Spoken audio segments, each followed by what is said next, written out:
मुरली नगर रियासत में 3 भाई रहते थे। बड़े का नाम अमीन, मंझले का नाम करीम और सबसे छोटे का नाम था सादिक। उनके वालिद का इंतकाल हो चुका था। तीनों भाइयों की शादी भी हो चुकी थी। आज तीनों भाई अपने वालिद की जायदाद का बंटवारा कर रहे हैं। देखो भाई, मैं सबसे बड़ा हूँ, इसलिए बंटवारे का काम मैं करूँगा।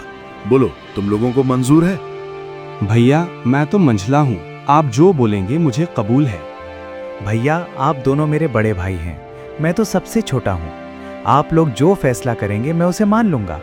वालिद साहब के जाने के बाद मैं आप दोनों को वालिद की जगह मानता हूँ। तो फिर ठीक है, सबसे पहले हम खेतों का बंटवारा करते हैं। देखो भाई, हमारे पास 2 खेत हैं और 1 मेड़ है। हम 3 भाई हैं, इसलिए 2 खेतों में से 1 मेरा होगा और 1 मंझले करीम का, और बची हुई मेड़ छोटे भाई यानी के सादिक की होगी। अरे वाह, बहुत अच्छा फैसला है भैया, मुझे मंजूर है। कहो सादिक, तुम तो खामोश हो गए, क्या तुम्हें मंजूर नहीं? नहीं नहीं भैया, आप जो कहेंगे वो मुझे मंजूर है। तो फिर ठीक है, अब बारी आती है हमारे वालिद के लगाए हुए आम के पेड़ की। चलो अब आम के पेड़ के पास चलते हैं। तीनों भाई आम के पेड़ के पास आते हैं। आम के पेड़ में 2 शाखें हैं और दोनों शाखों पर आम लदे हुए हैं। देखो भाई, यह है आम का पेड़। अब इसका बंटवारा भी कर लेते हैं। देखो, इसमें 2 शाखें हैं और 1 जड़ है। इन 2 शाखों में से 1 शाख मेरी होगी और 1 करीम की, और जड़ सादिक की होगी। बहुत अच्छा भैया, ये फैसला भी मुझे मंजूर है। आप लोग तो बड़े हैं, मैं तो सबसे छोटा हूँ। मैं भला आप लोगों की बात को कैसे टाल सकता हूँ? मुझे भी मंजूर है भैया। अब तीनों भाई घर के पास आते हैं। अब घर का बंटवारा भी होना है। तो फिर ठीक है, अब बारी आती है इस घर की। इस घर में 4 कमरे हैं और 1 छत है। 2 कमरे मेरे होंगे और 2 कमरे करीम के, और जो छप्पर की छत बच जाएगी वो सादिक की होगी। अमीन के इस फैसले से सादिक बहुत गमगीन हो जाता है। फिर भी बड़े भाई का फैसला मानकर वो कुछ नहीं कहता है। इस तरह घर का बंटवारा भी पूरा हो जाता है। अरे भैया, खेत, पेड़ और घर के बाद एक जरूरी चीज तो आप भूल ही गए। अरे करीम, वो क्या जरूरी चीज है जो मैं भूल गया हूँ?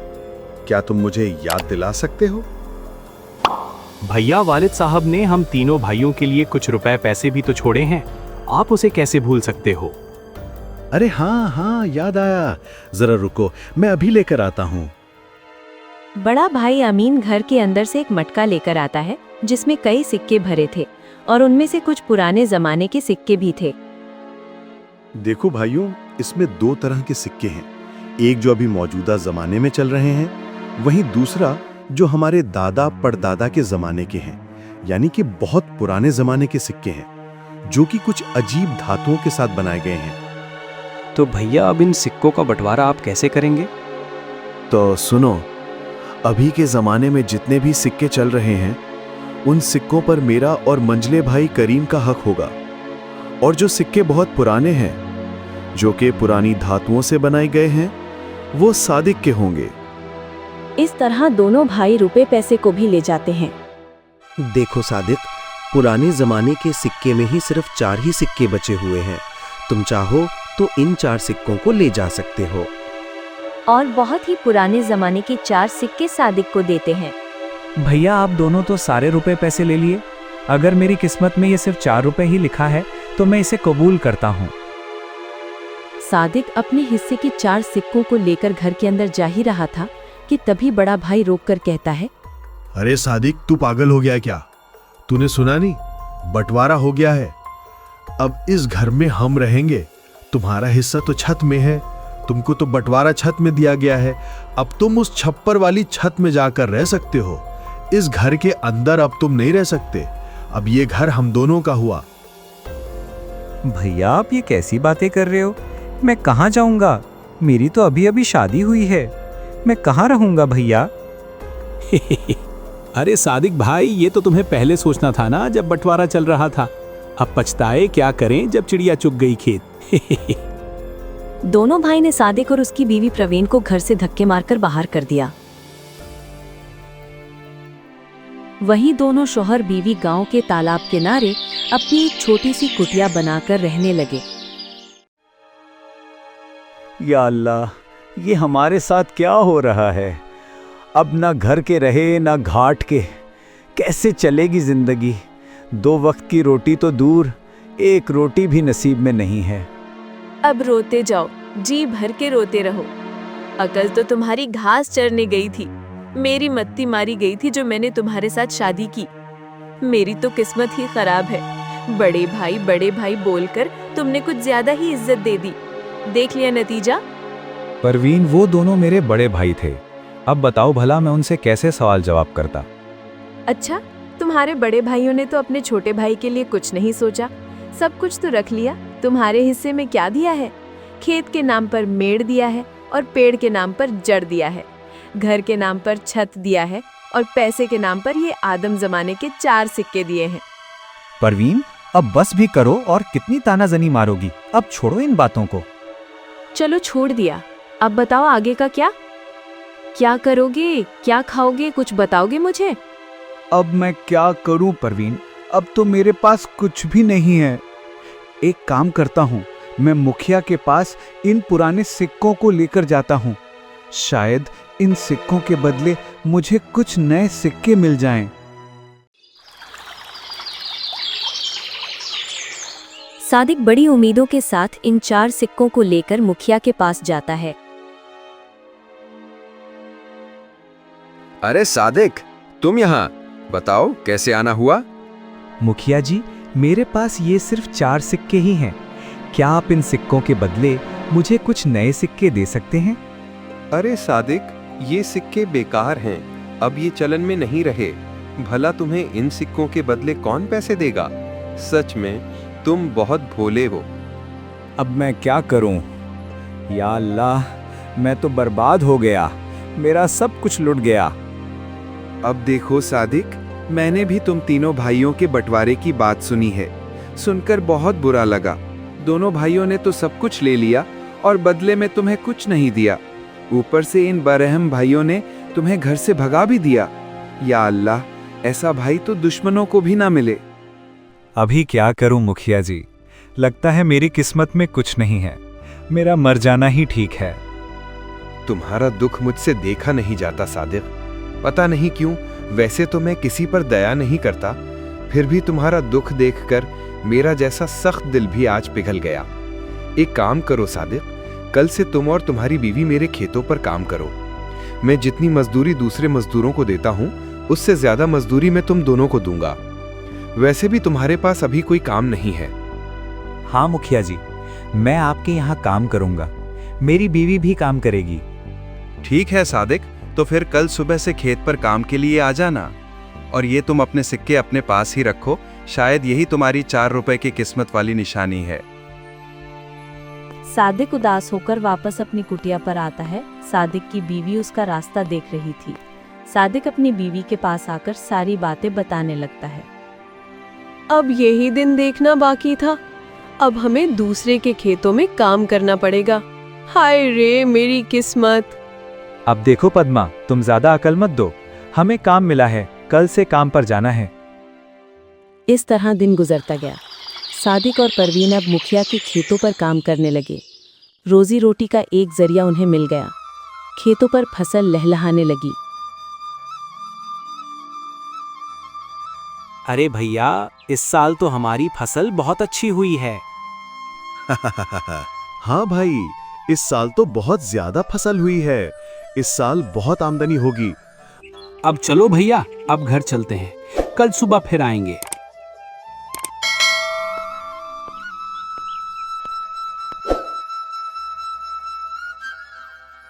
अरे परवीन, देखो सुबह से दोपहर हो गई है, खाने का वक्त आ गया है, चलो कुछ खा लेते हैं। वैसे आज खाने में क्या है परवीन? घर में जो भी थी रूखी सूखी सब ले आई हूँ, जाकर खाओ। थके हारे सादिक और परवीन दोनों खेत के एक किनारे में बैठकर खाना खाने लगते हैं। अरे परवीन, क्या हुआ? तुम अचानक खाना क्यों बंद कर दी? नहीं नहीं, कुछ नहीं, मैं तो बस ऐसे ही कुछ सोच रही थी। क्यों परवीन, क्या हुआ? बताओ भी। देखो ना, हम कितना काम करते हैं, सुबह से लेकर शाम तक। ऐसा कब तक चलेगा? क्या तुम्हें नहीं लगता कि हमारा कोई औलाद भी हो जो बुढ़ापे में हमारा सहारा हो? हाँ परवीन, मैं भी यही सोचता हूँ, पर क्या करें, ये सब हमारे हाथ में नहीं, ये तो ऊपर वाले के हाथ में है। पता नहीं किस जन्म की सजा भुगत रही हूँ। खुदा ने तो हमसे मुंह मोड़ लिया है। बेघर होकर हम भटक रहे हैं। हमारे नसीब में कुछ नहीं, न कोई औलाद, न कोई जमीन जायदाद। हाँ परवीन, अब तो खुदा पर ही भरोसा है। सादिक और परवीन दोनों बातें कर ही रहे थे कि तभी वहां अचानक एक चिड़िया आकर बैठ जाती है। अरे अरे, ये देखो तो, ये तो एक चिड़िया है, हमारे पास ही आकर बैठ गई। लगता है उसे भूख लगी है। हमें उसे कुछ खाने को देना चाहिए। हाँ, तुम इसे कुछ खिला दो, शायद भूख के मारे यहाँ आ गई होगी। परवीन ने उस चिड़िया को कुछ चावल देती है। चिड़िया कुछ देर परवीन को देखती रहती है, फिर चिड़िया उस चावल को खाकर उड़ जाती है। अब चलो परवीन, घर चलते हैं, शाम भी हो रही है। सादिक और परवीन दोनों खेतों पर काम करने के बाद अपनी कुटिया पर चले जाते हैं।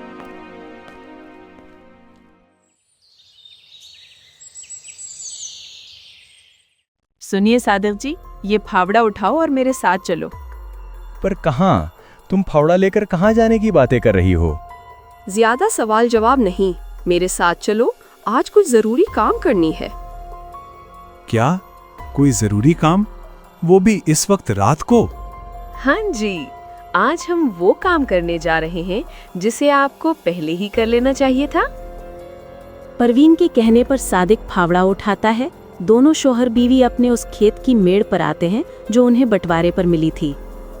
परवीन, ये तो हमारा मेड़ है, और वहाँ पर जो फसल लगी है, जहाँ पानी भरा हुआ है, वो तो मेरे दोनों बड़े भाइयों का खेत है, और हम जहाँ खड़े हैं यही हमारा मेड़ है। इसीलिए तो मैं तुमको यहाँ लेकर आई हूँ बुद्धू। और सुनो, आप इस मेड़ को अभी के अभी तोड़ दो। ये क्या कह रही हो तुम? इससे तो मेरे दोनों भाइयों की पूरी फसल बर्बाद हो जाएगी। बिना मेड़ के भला खेती कैसे हो सकती है पद्मा? ये मुसीबत तुम्हारे भाइयों की है, तुम्हारी नहीं। हमारा मेड़, हमारी मर्जी, तोड़े या रखें। अरे वाह परवीन वाह, मुझे पता नहीं था, तुम तो बड़ी होशियार हो। अब मुझे समझ में आ गया। इस तरह प्रवीण और सादिक ने खेत के सारे मेड़ को तोड़ दिया, जिससे खेतों से पानी बह गया और फसल बर्बाद हो गई।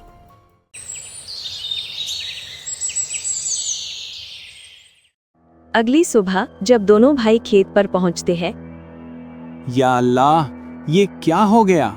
हमारी सभी फसल तो बर्बाद हो गई। कितनी अच्छी फसल लगी थी। सोचा था इस साल सोने के गहने लूंगा, पर सपना सपना ही रह गया। अरे भाई, हम दोनों तो बर्बाद हो गए रे।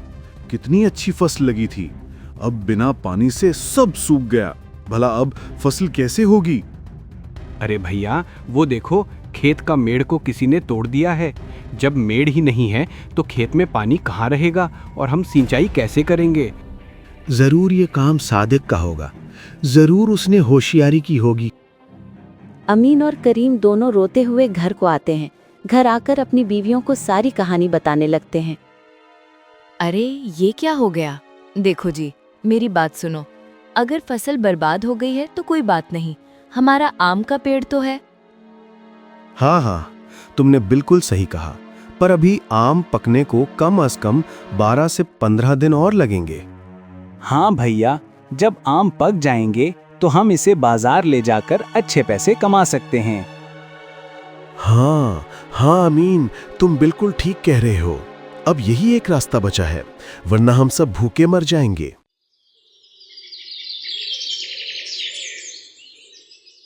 अरे प्रवीण, तुम तो कमाल कर दी, मेड़ तोड़ दी। जैसी करनी वैसी भरनी, ये उन्हीं के आमाल का फल है। सुनो जी, आज रात हमें और एक काम करना है। अरे प्रवीण, इस बार क्या करना है? अरे बुद्धू, तुम अब देखते जाओ, वो तुम्हें शाम होने के बाद ही बताऊंगी। जैसे ही शाम हुई, परवीन और सादिक दोनों कुल्हाड़ी लेकर उस आम के पेड़ के नीचे पहुंच जाते हैं जो उन्हें बंटवारे पर मिला था। सुनो जी, क्या यही वो आम का पेड़ है? हाँ परवीन, यही तो बंटवारे वाला आम का पेड़ है। एक शाख पर बड़े भैया और एक शाख पर मंझले भैया का हक है। तो फिर हमारा हिस्सा कौन सा है? अरे परवीन, मैंने तो पहले ही तुम्हें बता दिया था कि हमारा हिस्सा सिर्फ जड़ है, इसके अलावा और कुछ भी नहीं। तो फिर ठीक है, इस पेड़ का जड़ तो हमारा है, इसलिए इस जड़ को रखें या काटें हमारी अपनी मर्जी। दोनों शौहर बीवी आम के पेड़ को काट देते हैं। आम का पेड़ नीचे जमीन पर गिर जाता है। एक जोरदार आवाज होती है। अमीन और करीम दौड़कर पेड़ के पास आते हैं।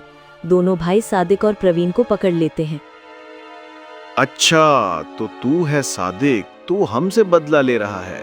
आज तो तेरा खैर नहीं, तुझे तो इसकी सजा जरूर मिलेगी। अरे रुको भैया, हम इन दोनों को बादशाह के पास ले चलते हैं और इनको कोड़ों की मार वाला सजा दिलवाते हैं। हाँ, बिल्कुल ठीक कहा करीम तुमने। अमीन और करीम दोनों भाई रात भर सादिक और प्रवीण को कमरे में बांध कर रखते हैं। सुबह होते ही दोनों को बादशाह के पास लेकर पहुंच जाते हैं। बादशाह के पास जाकर दोनों भाई ने बताया कि सादिक और उसकी बीवी ने जुर्म किया है। अच्छा, तो ये बात है। देखो अमीन और करीम, मैंने तुम दोनों की बातें सुन ली हैं। तुम्हारा कहना है कि तुम्हारा छोटा भाई सादिक तुम्हारी फसल को नुकसान कर दिया, खेत के मेड़ को तोड़कर, और अब फल का नुकसान कर दिया पेड़ की जड़ को काटकर। कहो सादिक, क्या ये सच है? तुमने ऐसा क्यों किया? महाराज, मैंने कुछ गलत नहीं किया है। खेतों के बंटवारे करते हुए मेरे दोनों भाइयों ने सभी खेत अपना नाम कर लिया और सिर्फ मेड़ मुझे दिया। अब मेरा मेड़, मेरी मर्जी, मैं तोड़ूं या रखूं। महाराज, इसमें किसी को कोई एतराज नहीं होना चाहिए। और आम के पेड़ को तुमने जड़ समेत क्यों काट दिया? वो तो जुर्म है। महाराज, जब बंटवारा हुआ था तब मेरे दोनों भाइयों ने आम से लदी हुई शाखें ले गए और मुझे सिर्फ आम के पेड़ की जड़ को दिया। अब क्योंकि महाराज जड़ मेरा है तो मैं काटूं या रखूं, ये मेरी मर्जी है महाराज। इसमें किसी को दखल करने का कोई हक नहीं है महाराज। क्योंकि जड़ मेरा था तो मैंने उसे काट दिया। वैसे तुम्हारा भी कहना सही है। तुमने तो खूब बदला लिया है सादिक। ईंट का जवाब पत्थर से। वाह भाई वाह, मान गए तुमको सादिक। महाराज, आप तो सादिक की तारीफ करने लगे, हमें इंसाफ चाहिए। ए बेवकूफो, तुम दोनों ने अपने छोटे भाई के साथ जुल्म किया है और अभी इंसाफ की आस लेकर मेरे पास आए हो। इससे पहले कि मैं तुम्हें कोड़े लगवाऊं, तुम निकल जाओ यहां से। उस सादिक की इतनी हिम्मत, उसने सरेआम हमें बेइज्जत किया है। उस सादिक को तो सबक सिखाना ही पड़ेगा। हाँ भैया, नहीं छोड़ेंगे उसे। सादिक और उसकी बीवी रोज की तरह आज भी मुखिया के खेतों पर काम कर रहे थे। दोपहर के बाद जैसे ही दोनों खाना खाने बैठते हैं, तभी वो चिड़िया दोबारा उनके पास उड़कर आती है। अरे अरे, ये चिड़िया तो फिर से यहाँ आ गई। हमें लगती है भूखी होगी बेचारी। चलो, मैं इसे कुछ खाना खिला देती हूँ। देखो, ये चिड़िया कितनी प्यारी है। अगर मेरा भी कोई औलाद होता तो उसे भी मैं इसी तरह खाना खिलाती। परवीन ने उस चिड़िया को कुछ चावल दिया। खाना खाने के बाद वहाँ एक मोजज़ा हो गया। चिड़िया अचानक एक जवान लड़के के रूप में बदल गया। आप दोनों ने मुझे वापस इंसानी रूप में लाया है। आज के बाद आप दोनों मेरे माँ बाप हो। अरे अरे, ये क्या? ये तो अभी एक चिड़िया थी, अब इंसान कैसे बन गया? कहीं तुम कोई बहरूपिया तो नहीं? चले जाओ यहाँ से। नौजवान को अचानक देख दोनों डरने लगे कि तभी वहां फैरुहान आबिद जी पहुंच जाते हैं। देखो सादिक, तुम दोनों को डरने की कोई जरूरत नहीं है। ये नौजवान आज के बाद तुम्हारा है। तुम्हारी ही औलाद की तरह तुम दोनों के संग रहेगा। क्या ये सच है बाबा? ये हमारा बेटा बनेगा? हाँ पद्मा, तुम हमेशा नाखुश थी ना। आज के बाद तुम उसे अपना बेटा बना लेना। 20 बरस मैंने इस घड़ी का इंतजार किया है और आज वो वक्त आ गया है। 20 बरस बाबा, क्या कोई राज है? हाँ सादिक, ये लड़का जिसका नाम माधो है, मुझे 20 साल पहले नदी किनारे मिला था। ये बच्चा किनारे पर रो रहा है, इसलिए मैं इसे अकेला नहीं छोड़ सकता। मैं इसे अपने साथ ले जाता हूँ। फकीर फैरो खान आबिद जी बच्चे को उठाकर आश्रम ले आए। मैं उसे एक सन्यासी होने के नाते सही माँ बाप और खानदान का प्यार नहीं दे सकता था, इसलिए मैंने मंत्रों के बल से उसे एक परिंदा का रूप दे दिया ताकि ये खुद अपने लिए एक लायक या अहल माँ बाप की तलाश कर सके। और वो तुम्हें तलाश लिया। आज उसके लिए माँ बाप मिल गया है, इसलिए उसे अब परिंदा बनने की जरूरत नहीं है। सादिक और पद्मा, आज के बाद ये तुम्हारा बेटा हुआ। क्या ये सच है बाबा? ये हमारा बेटा बनेगा? आपका बहुत बहुत शुक्रिया बाबा। आपने हमारे बेऔलाद होने के बरसों के दुख को आज दूर कर दिया है। फिरहान आबिद जी वहीं से वापस अपने आश्रम की तरफ चले जाते हैं। वहीं दूसरी ओर सादिक और पद्मा माधव को लेकर अपने घर आ जाते हैं। सादिक और पद्मा माधव को पाकर बहुत खुश थे। फिर एक दिन, क्या बात है वालिद साहब, मैं पिछले कुछ दिन से देख रहा हूँ आप फिक्रमंद लग रहे हैं। अरे कुछ नहीं बेटा, मैं तो बस ऐसे ही अपने आप में खो गया था। नहीं वालिद साहब, मैं समझ सकता हूँ आप फिक्रमंद हैं। आप मुझे बताइए, मैं आपकी क्या खिदमत कर सकता हूँ? माधव जिद करने लगा। सादिक खुद को रोक नहीं सका। उसने सारी आपबीती माधव को बताया कि किस तरह उसके दोनों भाई ने उसके साथ इम्तियाजी सलूक किया और घर से बाहर निकाल दिया है। अब आपको फिक्र करने की जरूरत नहीं है वालिद साहब। आज के बाद मैं ही सारा काम करूंगा, आप आराम कीजिएगा।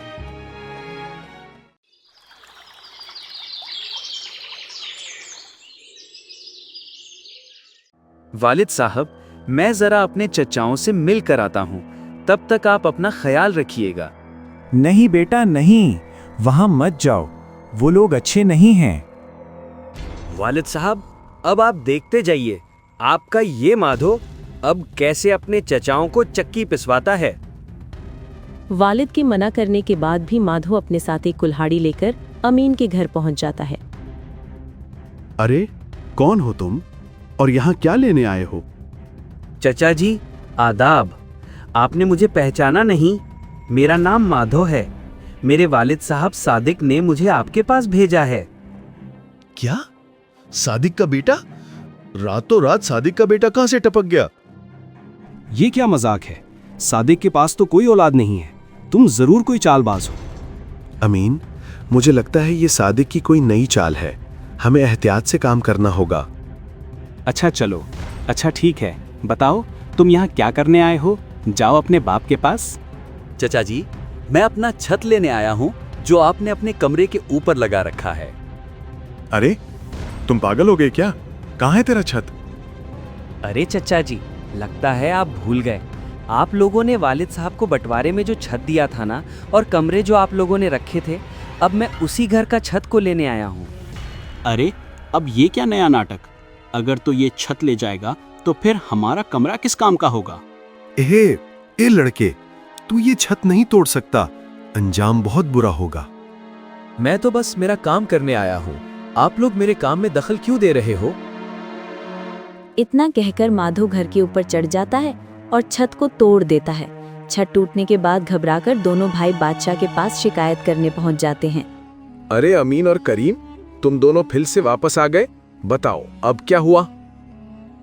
महाराज, एक जरूरी खबर हमें आपको बतानी है। जरूरी खबर? ऐसा है तो फिर बताओ, क्या खबर लायो?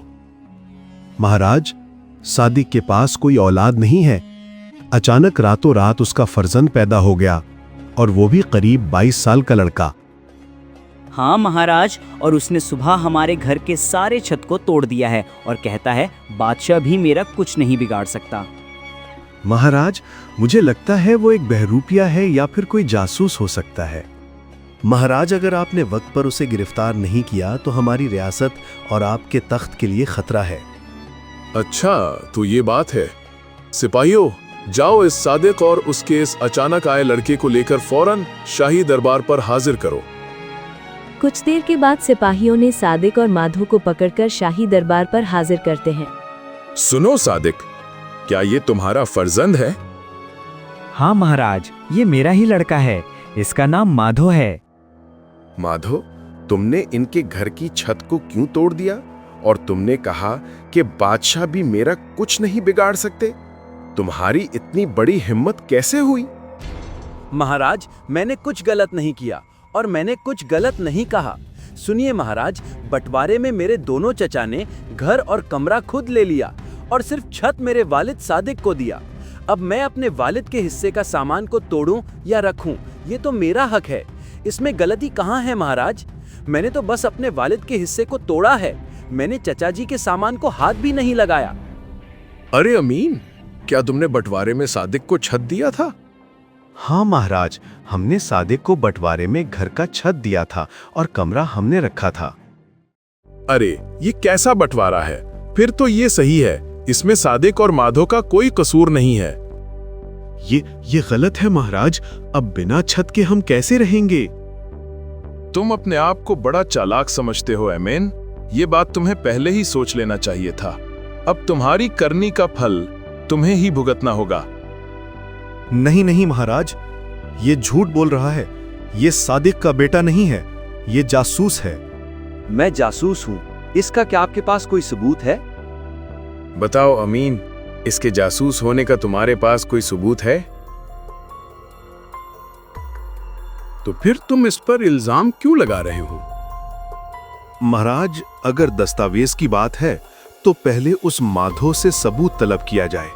क्या ये हमारी खानदानी औलाद है या कोई बहरूपिया? माधु, क्या तुम अपना सबूत दिखा सकते हो कि तुम इनके खानदानी वारिस हो? महाराज, मेरे पास शहादत मौजूद है, लेकिन सबसे पहले इन दोनों भाइयों से सबूत तलब किया जाए। करीम और अमीन, क्या तुम्हारे पास कोई दलील है? दलील? नहीं महाराज, ऐसा तो कोई सबूत नहीं है।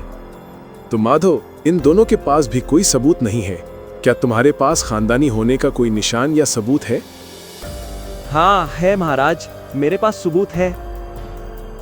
सादिक ने माधो को पहले ही 4 सिक्के दे रखे थे। माधो अपनी जेब से पुराने जमाने के वही 4 सिक्के निकालकर बादशाह को देता है और कहता है कि ये उसके खानदानी होने का सबूत है।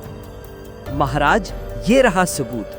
ये कदीम जमाने के सिक्के हैं जो कि हमारे दादा के दादा के दादा के अहद के हैं। अब ये मेरे वालिद ने मुझे दिए हैं। ये है मेरा खानदानी सिक्का, मेरे बुजुर्गों के जमाने का। राजा उन सिक्कों को अपने हाथ में रखकर गौर से देखता है और कहता है, अरे हाँ, ये तो सैकड़ों साल पुराना सिक्का है। उस वक्त तो मेरे वालिद भी राजा नहीं थे, बल्कि ये मेरे भी दादा के जमाने के उसी वक्त का सिक्का है। इसकी साख्त और इसकी धात बिल्कुल मुनफरिद है। आज के जमाने में ये सिक्का करोड़ों रुपए का है। इसका मतलब ये साबित हो जाता है कि तुम ही हकीकी खानदानी हो। अरे बेवकूफ, ये हमने क्या कर दिया?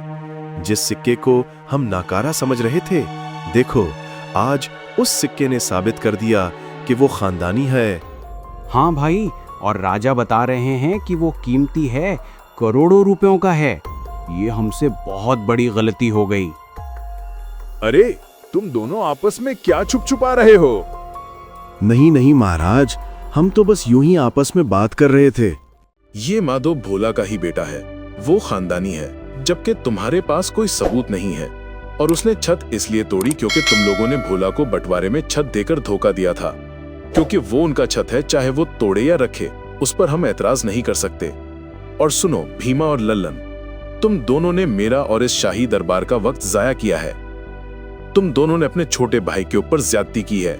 तुम दोनों को सजा तो मिलकर ही रहेगी। हमें माफ कर दीजिए महाराज, आज के बाद हम दोबारा ऐसी गलती नहीं करेंगे। माफी नहीं, गलती की सजा मिलती है।